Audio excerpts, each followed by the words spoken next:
ඔන්න එක තරුණ පාසල් සිසුවෙක් හිටියා. මෙයාගේ ප්‍රියතම ක්‍රීඩාව තමයි රගර් ක්‍රීඩාව. ඉතින් මෙයා හැමදාම එයාගේ තාත්තත් එක්ක පිට්ටනියට ගිහිල්ලා යාළුවත් එක්ක රගර් ක්‍රීඩා කරන හැටි පුහුණු වුණා. ඉතින් මේ පුහුණු වීම ඉවර වෙනකන් එයාගේ තාත්තා ක්‍රීඩා පිට්ටනියේ කෙළවරකට වෙලා වාඩි වෙලා බලාගෙන හිටියා එයාගේ පුතා සෙල්ලම් කරලා ඉවර වෙනකන්. ඔන්න මේ විදිහට පුහුණු වීම කරගෙන යද්දී පාසල් රගර් ශූරතා තරඟාවලිය ආරම්භුණා. ඉතින් මේ තරඟයට මේ දරුවා සුදුසුකම් ලැබුවේ නැහැ. මොකද මෙයා හිටියේ දෙවෙනි පෙළේ ක්‍රීඩකයෙකු විදිහට. ඉතින් මෙන්න මේ හේතුව හින්දා එයා අවසාන පූර්ව තරඟ පැවති දිනවල මෙයා පාසලට පැමිණියේ නැහැ. හැබැයි පුදුමයකට වගේ අවසන් මහා තරඟය පැවැත්වෙන දවසේ මේ දරුවා ආයෙමත් ඉස්කෝලේට ඇවිල්ලා එයාගේ පුහුණු උපදේශකවරයාගෙන් මෙන්න මේ විදිහට ප්‍රශ්නයක් අහනවා. සර්, මට අද අපේ ටීම් එකට සෙල්ලම් කරන්න ඉඩ දෙන්න පුළුවන්ද කියලා හරිම කරුණාවෙන් එයාගේ පුහුණු උපදේශකවරයාගෙන් ඉල්ලනවා. ඉතින් ඊට පස්සේ එයාගේ පුහුණු උපදේශකවරයා මේ ළමයාට මෙන්න මේ විදිහට පිළිතුරු දෙනවා. පුතා, මේක අපේ අවසාන තරඟය. අපේ පාසලේ ගෞරවය, මගේ ගෞරවය මේ සේලම රැඳිලා තියෙන්නේ මේ තරඟයේ දිනන එක පදනම් කරගෙන. පහුගිය තරඟවලට ආවෙත් නැති හින්දා මට ඔයාට මේ තරඟෙට නම් යන්න ඉඩ දෙන්න විදිහක් නෑ පුතේ. අනික ඔයාට වඩා දක්ෂ කී දෙනෙක් නම් ඉන්නවද? ඉතින් මට ඒ ඉල්ලීමට නම් ඉඩ දෙන්න බෑ කියලා මෙයාගේ පුහුණු උපදේශකවරයා කියනවා. හැබැයි මේ පිළිතුර බාරගන්න මේ දරුවා කැමති වෙන්නේ නැහැ. එයා ගොඩාක් කැවිටිලි කරනවා එයාගේ පුහුණු උපදේශකවරයාට මේ සම්බන්ධයෙන් තවත් පාරක් හිතන්න කියලා. හැබැයි කොහොම කිව්වත් මේ දරුවගෙන් මේ පුහුණු උපදේශකවරයාට ගැලවීමක් තිබුණේ නැහැ.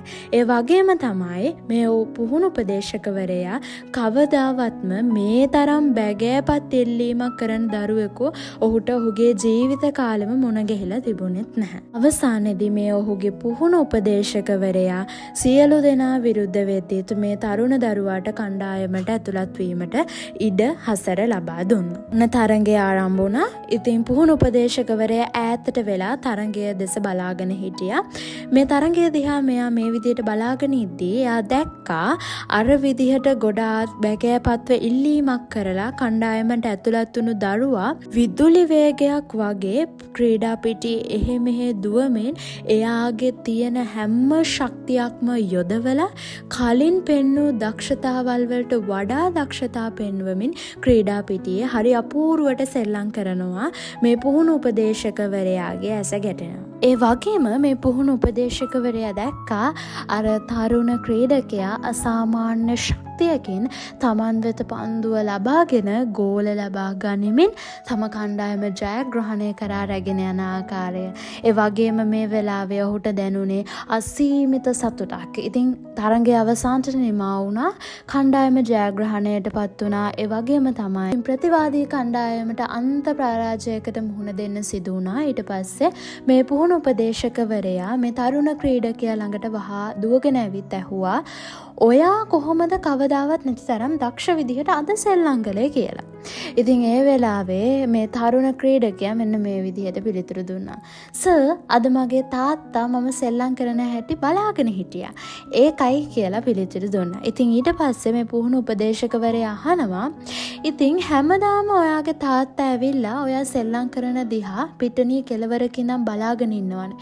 හැබැයි මම අද ඔයාගේ තාත්තා දැක්කේ නෑනේ. කෙළවරක ඉඳන් වාඩි වෙලා ඔයා දිහා බලාගෙන ඉන්නවා කියලා මේ පුහුණු උපදේශකවරයා මේ තරුණ දරුවගෙන් අහනවා. එතකොට මේ දරුවා දෙන පිළිතුර තමයි, සර්, මගේ තාත්තා අන්ධයි. එයා කවදාවත් මම සෙල්ලම් කරනවා දැකලා නැහැ. දවස් 4කට කලින් මගේ තාත්තා මිය ගියා. අද තමයි මගේ තාත්තා පළවෙනි සැරේට මම සෙල්ලම් කරනවා දකින්න ඇත්තේ. මෙන්න මේ විදිහට මේ තරුණ දරුවා පැවසුවා. ඉතින් මේ පුහුණු උපදේශකවරයා ඇස් දෙක පියාගෙන කඳුළු හලහල මේ තරුණ ක්‍රීඩකයාව හයියෙන් වැළඳගත්තා. අපි හැමෝම හැම වෙලාවකම වගේ අහන්න දකින්න ලැබෙන වචනයක් නේද මේ මොටිවේෂන් කියලා කියන්නේ. හැබැයි ඇත්තටම මොටිවේෂන් කියලා කියන්නේ මොකක්ද? මොකද්ද මොටිවේෂන් එකක් කියලා කියන්නේ? අපි බලමු අද මේක ගැන. බල ගැන්වීම එහෙමත් නැතිනම් පෙළඹවීම කියන්නේ ජීවිතේ ජය ගැනීමට වගේම ඕනෑම කාර්යයක සාර්ථකත්වයේ උදෙසා අත්‍යවශ්‍ය සාධකයක්. ඕනෑම පුද්ගලයෙකුගේ හදවත තුළ ගොනුවන පෙළඹවීමේ සාධක අදාළ තැනැත්තා බලගැන්වීමට සම්බන්ධ ඉලක්කය කරා මෙහෙවනවා. ඉතින් මෙතනදි වෙන්නේ ඔහුට කුසගින්න, වෙහෙස, වේදනාව, බාධක, දුක් දුම්නස් නොපෙනී යන අතර අරමුණ ජය ගැනීම සඳහා පමණක් අසාමාන්‍ය ජවයක් ඔහු තුළ උපදිනවා. මම මේක තවත් විදිහකට ඔයාලට කිව්වොත් අපේ ජීවිතවල අපි ගොඩාක් අසුන්දර අත්දැකීම් වලට මුහුණ දෙනවනේ. සමහර වෙලාවල් වලට අපි ගොඩාක් දරුණු ප්‍රතික්ෂේප වීම් වලට මුහුණ දෙනවා.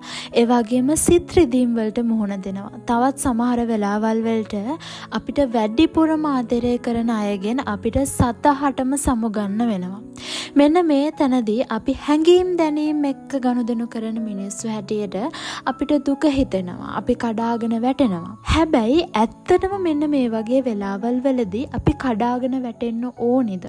මම සමහර තැන්වල දැකලා තියෙනවා සමහර ප්‍රතික්ෂේප වීම අවසානයේ සමහර කට්ටිය තීරණය කරනවා එයාලගේ ජීවිත වලින් පවා වන්දි ගෙවන්න. ඉතින් මේ වගේ දේවල් සුදුසුද? මම නම් හිතන්නේ මේ වගේ වෙලාවල් වලට තමයි අපි තවත් මොටිවේට් වෙන්න ඕනි. ඔයාලා දන්නවද? සෑම සාර්ථක මිනිසෙක් පිටිපස්සෙම තියෙනවා ටර්නින් පොයින්ට් එකක්. ගොඩාක් අයගේ නම් මේ ටර්නින් පොයින්ට් එක තමයි සිත් රිදීම.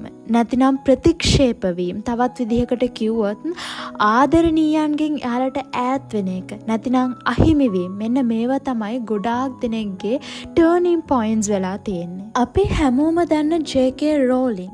එයා කියනවා එයාගේ ජීවිතේ එයාගේ ටර්නින් පොයින්ට් එක උනේ එයා සිංගල් මදර් කෙනෙක් උනේ කළු. ඒ කියන්නේ එයාගේ දරුවන්ගේ හැම වගකීමක්ම එයාගේ අතට පත්වෙන එකලු එයාගේ ජීවිතේ ටර්නින් පොයින්ට් එක උනේ කියලා. ඒ වගේම තමයි හොඳම එක්සැම්පල් එක මම ඔයාලට කලින් කිව්ව කතාවේ හිටිය දරුවා මොටිවේට් උනේ එයාගේ තාත්තගේ සදහටම සමු ගැනීමත් එක්ක. තාත්තා අන්ධ වෙලා ඉද්දී එයාට හොඳ ක්‍රීඩකයෙක් වෙන්න කිසිම උවමනාවක් තිබුණේ නැහැ. ඒත් ඒ දරුවා එයාගේ තාත්තා නැති වුණාම හරි අපූර්වට මොටිවේට් වුණා.